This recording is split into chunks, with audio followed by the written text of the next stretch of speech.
Hi viewers, welcome to our channel. ప్రస్తుతం మనతో పాటు దాము బాలాజీ గారు సీనియర్ జర్నలిస్ట్ ఉన్నారు. వారితో ఒకసారి మాట్లాడదాం. సార్ నమస్కారం సార్. నమస్తే. సార్ సింగనమల రమేష్ అని ఒక ప్రొడ్యూసర్ నిన్న ప్రెస్ మీట్ పెట్టి అటు మహేష్ బాబు గారి పైన, అండ్ పవన్ కళ్యాణ్ గారి పైన కొన్ని విమర్శలైతే చేశారు సార్. ఇప్పుడు ఆ విమర్శలకు ధీటుగా అటు పవన్ కళ్యాణ్ గారు అన్నందుకు అటు బండ్ల గణేష్ గారు కూడా ఒక ట్వీట్ చేసి ఈయన్ని విమర్శించేశారు. సో ఒక రగడ వీళ్ళిద్దరి మధ్య అయితే నడుస్తుంది సార్. మరి ఎవరి సింగనమల రమేష్, అతను ఎటువంటి కామెంట్స్ చేశారు? మరి దానికి కౌంటర్‌గా బండ్ల గణేష్ ఏం చెప్పారు సార్? యాక్చువల్‌గా 'సింగనమల రమేష్' ప్రెస్ మీట్ పెట్టడానికి ఒక కాంటెక్స్ట్ ఉంది. అదేందంటే అతనికి ఆహ్, మహాబలిపురంలో 10 ఎకరాల ల్యాండ్ ఉంది. అతను ఎక్కువగా చెన్నైలో ఉంటాడు. బేసిక్‌గా అతను ఫైనాన్సర్, ప్రొడ్యూసర్ కాదు. ఫైనాన్సర్‌గా ఉండేవాడు. దాని నుంచి అతను సినిమాల మీద పిచ్చనండి, వ్యామోహం నుండి దాని తర్వాత ప్రొడ్యూసర్‌గా మారాడు. ఆయన ఇద్దరు కొడుకులు కూడా హీరోలుగా ఉన్నారు. ఇప్పుడు డైరెక్టర్లుగా కూడా వాళ్ళు మారే అవకాశం ఉంది. సో, ఆయన ఈ 10 ఎకరాలు ముగ్గురికి అమ్మేశాడు అని చెప్పి ఆయన మీద కేసు పెట్టారు. ఆ కేసు 14 ఏళ్ళు నడిచింది. 14 ఏళ్ళు నడిచిన తర్వాత ఇప్పుడు ఆయన నిర్దోషిగా కేసులో నుంచి విడుదలయ్యాడు.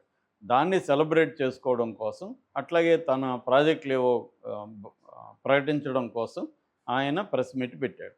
ఈ ప్రెస్ మీట్‌లో ఆయన అనేక విషయాలు షేర్ చేసుకున్నప్పుడు విలేకరులు అడిగారు. "మీరు గతంలో 'కొమరం పులి', 'కలేజా' తీశారు గదా!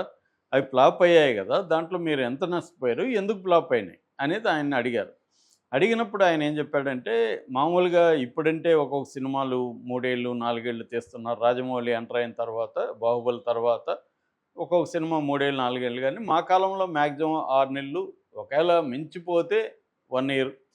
అంత తప్ప అంతకంటే ఎక్కువ ఉండేవి కాదు. కానీ నా బ్యాడ్ లక్ ఏందంటే, నేను తీసిన 2 సినిమాలు 'కొమరం పులి' పవన్ కళ్యాణ్‌తో గానీ, 'కలేజా' గానీ 3 ఏళ్ళు పట్టాయి 2 గూడా. అందువల్ల నాకు 3 ఏళ్ళకి నేను ఆఫీసులు మెయింటైన్ చేయాలి, సాలరీస్ ఇవ్వాలి, ఖర్చులుంటాయి, వడ్డీలు కట్టుకోవాలి. ఇవన్నీ ఆర్టిస్టులు ఏందంటే ఇచ్చినవి డేట్లు అయిపోతే మళ్ళీ అడిగితే మళ్ళీ రేట్లు పెంచుతారు. రెండోది వీళ్ళు సినిమా తీసేటప్పుడు వీళ్ళ దీంట్లో ఒక ఆర్టిస్ట్‌కి మంచి పేరొచ్చి ఏదన్నా పాపులర్ అయిపోయాడనుకో, ఇక్కడ మళ్ళీ రేట్లు పెంచుతాడు. సో, ఇలాంటివన్నీ జరిగాయి. దానివల్ల నాకు బడ్జెట్ ఎక్కువైపోయింది అని ఆయన చెప్పాడు. నాకు ఈ 2 సినిమాల్లో కలిసి 100,00,00,000 నష్టం వచ్చిందని చెప్పాడు. అప్పుడు విలేకరులు ఏమడిగారంటే, మరి వాళ్ళ నుంచి ఏమైనా హెల్ప్ చేయలేదా? మామూలుగా అయితే ప్రొడ్యూసర్‌లకి నష్టం వచ్చినప్పుడు హీరోలు కొంత హెల్ప్ చేస్తారు కదా! మీకేమి చేయలేదంటే, అసలు నాకు వాళ్ళిద్దరూ ఏమి చేయలేదు. చేయకపోగా కనీసం "అరే బాబు! నష్టం వచ్చిందంట కదా!" అనే ఒక పలకరింపు కూడా లేదు నాకు వాళ్ళిద్దరూ అనేది ఆయన చెప్పాడు. నిజానికి ఆయన పవన్ కళ్యాణ్ మీద ఆహ్, సెపరేట్‌గా ఏం చెప్పలే. వీళ్ళు అడిగారు, "పవన్ కళ్యాణ్ 'కొమరం పులి' ఎందుకు లేట్ అయింది?" అప్పుడు ఆయన వాళ్ళ అన్న 'ప్రజారాజ్యం' పెట్టాడు కాబట్టి దాంట్లో బిజీగా ఉన్నాడు. దానివల్ల నాకు లేట్ అయిందని చెప్పాడు గానీ, పవన్ కళ్యాణ్ కావాలని వాంటెడ్లీగా నన్ను ఇబ్బంది పెట్టాడని గానీ, మహేష్ బాబు నన్ను ఇబ్బంది పెట్టాడని గానీ చెప్పలేదు. రకరకాల కారణాలతో జరిగాయి. అందులో 'ప్రజారాజ్యం' పెట్టడం వల్ల ఆయన బిజీగా ఉన్నాడనేది ఆయన చెప్పిన ఉద్దేశం. అంటే 100,00,00,000 వచ్చినోడు కూడా అదేదో పోకిరి సినిమాలో గిచ్చితే గిల్లించుకోవాలన్నట్టుగా ఏడవకూడదని, 100,00,00,000 వస్తే కూడా చెప్పకూడదా ప్రొడ్యూసరు? ఇదొక విచిత్రంగా ఉంది. వీడు బండ్ల గణేష్ దాంట్లోకి రంగం లేదు. అతనికేం సంబంధమే లేదు. అతని మాట తీసాడా ఈ ప్రొడ్యూసరు? అతని కష్టాలు అతను చెప్పుకున్నాడు. ఈయనకెందుకసలు? ఈయన ఎంటర్ అయిపోయి, ఈయన వల్ల డేట్లు బ్లాక్ అయిపోయినాయంట పవన్ కళ్యాణ్‌ది. మరి పవన్ కళ్యాణ్ చెప్పాలిగా ఈ మాట. పవన్ కళ్యాణ్ ఎందుకు చెప్పట్లేదు? ఈయన వల్ల డేట్లు, అది కూడా వందల సినిమాల డేట్లు బ్లాక్ అయిపోయినాయి. ఇప్పుడు బాబు ఎక్కడున్నాం మనం అందరూ అంటే బండ్ల గణేష్ ఎలా మాట్లాడుతుంటాడంటే, తన వినేవాళ్ళందరూ పూలు పెట్టుకొని, ఇప్పుడే గుండు కొట్టుకొని, పూలు పెట్టుకొని కూర్చున్నట్టుగా నేనేం చెప్పినా వీళ్ళింటారు అన్నట్టుగా చెప్తుంటాడు అతను. అంటే తన అజ్ఞానాన్ని బయట పెట్టుకుంటూ ఇతరుల అజ్ఞానాలు అనుకుంటానని చెప్తుంటాడు. అతనికి ఏ ఇష్యూ లేదు. దీన్ని పెంట చేయొద్దంట. ఈయన ప్లానింగ్ చేయలే. ఈయన ప్లానింగ్ చేసాడో లేదో అతనికి తెలుసా? సో, ఇది ఇప్పుడు వివాదానికి బండ్ల గణేష్ సైలెంట్‌గా ఉంటే, ఇది నిజానికి పవన్ కళ్యాణ్ తరపున ఎవ్వరు కూడా దీన్ని ఖండించలేదు, మాట్లాడలేదు. హ్మ్. మహేష్ బాబు తరపున ఎవ్వరు కూడా ఆయనేదో ప్రొడ్యూసర్ ఒక ఆవేదనని విలేకరులు అడిగితే పంచుకున్నాడు తప్ప, వాళ్ళ మీద ఆరోపణలు చేయాలని ట్వీట్ చేయలేదు. ఆయన ప్రెస్ మీట్ దాని మీద పెట్టలేదు. ఆయన పెట్టిన ప్రెస్ మీట్ వేరు. వీళ్ళు జనరల్‌గా విలేకరులు రకరకాల ప్రశ్నలు అడుగుతారు కాబట్టి, ఆయన్ని అడిగినప్పుడు ఆయన ఆవేదన, అవును నాకు 100,00,00,000 వచ్చింది. 100,00,00,000 రావడానికి ఆయన పార్టీ పెట్టడం వల్ల నాకు డేట్లు సరిగ్గా ఇవ్వలేకపోయాడు. కాలేజీలో కూడా రకరకాల కారణాలతో జరిగాయని చెప్పుకున్నాడు. అది కూడా చెప్పుకోవద్దా? 100,00,00,000 నష్టం వచ్చిన ప్రొడ్యూసరు నాకు లేట్ అయింది, 3 ఏళ్ళు పట్టింది. అప్పుడు పవన్ కళ్యాణ్ పార్టీ పెట్టుండడం వల్ల ఆయన సరిగ్గా ఇవ్వలేకపోయాడు అని చెప్పాడు. తప్పేముంది? ఇవాళ అదేంటి పవన్ కళ్యాణ్ సినిమా మర్చిపోతుండ్రా? 'హరిహర వీరమల్లు'. 'హరిహర వీరమల్లు' ఎన్నేళ్ళయిందది? ఎవరు దానికి బాధ్యత? పవన్ కళ్యాణ్ బాధ్యుడు కాదా? ఆయన ఇప్పుడు మిగతా 3 సినిమాలు ఉన్నాయి గదా! 'ఓజీ', 'ఉస్తాద్ భగత్ సింగ్'. ఆ! మూడిటికి పవన్ కళ్యాణే కదా బాధ్యుడు లేట్‌కి. పవన్ కళ్యాణ్ పార్టీ పెడితే ఈ సినిమాల్ని సిన్ పవన్ కళ్యాణ్‌కి తెలుసుగా రాజకీయాల్లో ఆయనకి తెలీదా?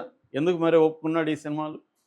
ఈ సినిమాలు ఒప్పుకోవడం పవన్ కళ్యాణ్ బాధ్యతే కదా! వీళ్ళకి లాస్ వస్తే పవన్ కళ్యాణ్ ఇస్తాడా? ఇవ్వడు గదా! అది ప్రొడ్యూసర్లు భరిస్తున్నారు కాబట్టి మనం మాట్లాడాల్సిన అవసరం లేదు. అది వాళ్ళ ప్రాబ్లమ్. పవన్ కళ్యాణ్‌కి, ప్రొడ్యూసర్‌లకి ఏం ఒప్పందం ఉంది? లేట్ అయితే ప్రొడ్యూసర్లు భరిస్తారు. అది మనకు సంబంధం లేదు. నేను పవన్ కళ్యాణ్ తప్పని అనట్లా. అది వాళ్ళ ఇష్టం. కానీ మామూలుగా బయట నుంచి చూస్తే సినిమా ఇండస్ట్రీ తెలిసిన వాడిగా చాలా సార్లు హీరోలు, ప్రొడ్యూసర్‌లని ఇబ్బందులు పెడతా ఉంటారు. స్టార్ హీరోలు. మరి ఈ ప్రొడ్యూసర్లు ఎందుకెళ్తుంటారు? ఇబ్బందులు పడినా గూడా ఆయనెవరో ఒక ప్రొడ్యూసర్ కామెంట్ చేశాడు. వీడితో ఏమన్నా మనం సంవత్సరాలు కాపురం చేస్తాం. ఒక 6 నెలలు ఇబ్బందులు పడితే ఈ ఇట్లాగే అన్నాడు. ఈ శాడిస్ట్‌తో ఒక 6 నెలలు బతికితే మనకి 4 డబ్బులొస్తాయి. కాబట్టి భరిస్తామని. అట్లా వాళ్ళు కూడా తెలిసే భరిస్తుంటారు. పవన్ కళ్యాణ్ ఇబ్బందులు పెట్టొచ్చు, లేకపోతే ఇంకొక ఇబ్బందులు పెట్టొచ్చు, చిరంజీవి కూడా ఇబ్బందులు పెట్టొచ్చు. యాహ్, పెట్టినా కూడా ఎందుకు వీళ్ళు భరిస్తుంటారంటే వీళ్ళకి మార్కెట్ ఉంది కాబట్టి భరిస్తారు. పవన్ కళ్యాణ్‌కి మార్కెట్ ఉంది. రెండోది ఆయన ఇప్పుడు డిప్యూటీ సీఎం, ఏదో ఒక పనులు చేసుకోవచ్చు. మొన్న కూడా ఆయన ఎవరికో పదవి ఇచ్చాడా? ఏదో ఇచ్చాడు. విశ్వప్రసాద్‌కి. టీజే విశ్వప్రసాద్‌కి ఏదో పోస్ట్ వచ్చిందనుకున్నా. నాకు కరెక్ట్ గుర్తులేదు. అలాగే ఏవో చేస్తారు వాళ్ళు. ఏదో కాంట్రాక్ట్ వచ్చింది టీజే విశ్వప్రసాద్‌కి. అలాగా ఆయన పదవిలో ఉన్నాడు కాబట్టి తన ప్రొడ్యూసర్ లాస్ అయితే అతను ఏదైనా చేస్తాడు. కానీ ఈయనకి ఏమీ జరగలేదు కాబట్టి ఈయన ఇది జరిగింది. చాలామంది ప్రొడ్యూసర్లు ఏందంటే వాళ్ళు పైకి మేము హిట్లు ఇచ్చాము అవన్నీ చెప్పుకుంటారు కానీ వాళ్ళని మనం పర్సనల్లీ కలిస్తే వాళ్ళు కన్నీళ్ళు పెట్టుకుంటారు. ఇళ్ళు నమ్ముకున్నోళ్ళు ఉన్నారు. చాలామంది ప్రొడ్యూసర్ల సమస్యలు ఎందుకంటే ఇది సినిమా ఇండస్ట్రీ అనేది ఎవరిని నిందించినా వీళ్ళకి తెలిసే కదా చేశారు. కొమరం అది వచ్చి డబ్బులొచ్చుంటే మాకు చెప్పేవాడు. ఆ డబ్బులు లేవు పోయినాయి కాబట్టి అని. ఆత్మహత్యలు చేసుకున్నోళ్ళున్నారు. ఆత్మహత్య అటెంప్టులు చేసినోళ్ళున్నారు. లాసుల్లోకి వెళ్ళిపోయినోళ్ళున్నారు. రాసుల్లోకి వెళ్ళిపోయినప్పుడు కొంతమంది హీరోలు 'రజనీకాంత్' లాంటోళ్ళు రెమ్యునరేషన్ తగ్గించుకోవడం, వెనక్కి ఇవ్వడం చేస్తాం. ఇప్పుడు 'దిల్ రాజే' ఉన్నాడు. 2 సినిమాలు తీశాడు సంక్రాంతికి. ఒకటి హిట్ అయింది. ఒకటి ఫ్లాప్ అయింది. ఫ్లాప్ అయిన దీంట్లో ఆయనకి డబ్బులు పోయింది. డబ్బులు పోయినప్పుడు ఆయన మీద కన్సర్న్‌తో చిరంజీవి కాంపౌండ్ రేపొద్దున ఏదో ఒక రకంగా ఆయనకి ఫేవర్ చేయొచ్చు. సో, ఇలాగా అంటే ఇవన్నీ చూసి ఈ గేమ్‌ని ఎలా ఆడాలి? ఈ ఫీల్డ్ ఏంటి? దీనిలో సాధక బాధకాలు ఏంటి? ఈ గేమ్ ఎలా ఆడాలి అని తెలిసి జాగ్రత్తగా వచ్చినోళ్ళు నిలబడుతున్నారు. 'దిల్ రాజు' లాంటోళ్ళకి అర్థమైంది. లేనోళ్ళు ఏం చేస్తారు? కొత్తగా వస్తారు. వాళ్ళు ఏమీ కనుక్కోరు. రీసెర్చ్ ఉండదు. చాలామంది చిన్న ప్రొడ్యూసర్లు నేను చూశాను. వాళ్ళేందంటే వాళ్ళకి ఏదో ఒక కారణంతో అమ్మాయిల మీద మోజుండొచ్చు, పబ్లిసిటీ వస్తదనుకోవచ్చు. తెలిసే వాళ్ళు అదేదంటారు దీపం దగ్గరికి వచ్చిన శలభం. అది చనిపోతానన్నా వస్తుంది దాని దగ్గరికి. వచ్చే దీపంలో కాలి చనిపోతుంది. అలాగే చాలామంది ప్రొడ్యూసర్లు వాళ్ళంతటా వాళ్ళు వచ్చి దూకేసి చచ్చిపోయి మళ్ళీ పోతుంటారు. సో, వాళ్ళ స్వయం కృపాలు. కాకపోతే ఈ విషయాలు బయటికి చెప్పడం తప్పని ఈ బండ్ల గణేష్ లాంటోళ్ళు చెప్పడం రాంగు. చెప్పాలి, డిస్కస్ చేయాలి. ఒకవేళ పవన్ కళ్యాణ్ తప్పైతే పవన్ కళ్యాణ్ తప్పనాలి. ప్లానింగ్ సరిగ్గా లేకపోతే ప్లానింగ్ ఎలా సరిగ్గా లేదో ఈయన ఎక్స్‌ప్లెయిన్ చేయాలి. నువ్వు ప్లానింగ్ సరిగ్గా చేసుకోకంటే ఆయన ప్లానింగ్ చేసుకున్నాడో లేదో ఈయనకెలా తెలుసు?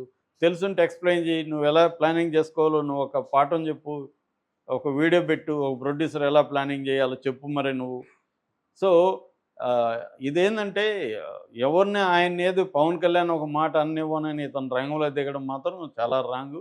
ఆయన బాధలు చెప్పుకున్నాడు. ఒక 100,00,00,000 పోయినాడు. ఒక మాట కూడా చెప్పకూడదా? ఒక మాటే చెప్పాడు. ఆయనేమి దాని మీద పెద్ద విశ్లేషించలేదు. పవన్ కళ్యాణ్ తప్పు కూడా పట్టలేదు. పవన్ కళ్యాణ్ పార్టీ పెట్టాడు కాబట్టి నాకు ఇవ్వలేకపోయాడు డేట్‌కి సరి అని. ఇప్పుడు మరి క్రిస్ ఎందుకు తప్పుకున్నాడు 'హరిహర వీరమల్లు' నుంచి? పవన్ కళ్యాణ్ డేట్లు ఇవ్వట్లేదు. నేనే వాళ్ళ ఆఫీస్‌కి 4 ఏళ్లకు ముందు పోయినా. అప్పటి నుంచి అప్పటికే సగం షెడ్యూల్ అయిందది. మరి అప్పటి నుంచి 4 ఏళ్లకు ముందే సగం షెడ్యూల్ అయ్యుంటే ఇప్పటివరకు 4 ఏళ్ళు అయినా అవ్వలేదు. అది వాళ్ళ ప్రాబ్లమ్. ప్రొడ్యూసర్‌కి పవన్ కళ్యాణ్‌కి ఉన్న ఒప్పందము వాళ్ళేం చేసుకుంటారో అది వాళ్ళ ప్రాబ్లమ్. కానీ దాంట్లో ఎవడైనా నష్టపోయి బయటికొచ్చి చెప్పే హక్కు లేదంటే ఎలాగా? పలాని వ్యక్తి నాకు ఇచ్చిన హామీ మేరకి ఒప్పందమే కదా అది కూడా, రిటర్న్గా ఉందా ఓరల్గా ఉందా అనేది పక్కన పెడితే, హ్మ్. నీతో నేను పలాని టైం లోపల కంప్లీట్ చేస్తానని ఒక పెద్ద హీరో చెప్పాడు, చేయలేదు. చేయలేనప్పుడు నష్టం జరిగింది. నష్టం జరిగినప్పుడు అతన్ని అడిగే హక్కు ఇతనికి లేదా? కోర్టులో లేకపోవచ్చు, లీగల్‌గా ప్రజల్లో చెప్పే హక్కు లేదా ఇలాగ చేయొద్దండి అని. కాబట్టి సింగనమల రమేష్ చెప్పిన దాంట్లో ఏ రకమైన తప్పు లేదు. ఆయన రకరకాల కారణాల్లో హీరోలు కూడా కారణం. హీరోలు నన్ను పరామర్శించలేదు. 100,00,00,000 తనతో సినిమా తీసినప్పుడు కనీసం మాట్లాడి, అంటే వాళ్ళకి భయమేందంటే ఎక్కడ మాట్లాడితే వీడు ఫేవర్‌లు అడుగుతాడని పట్టించుకొని ఉండరు. కాబట్టి అంటే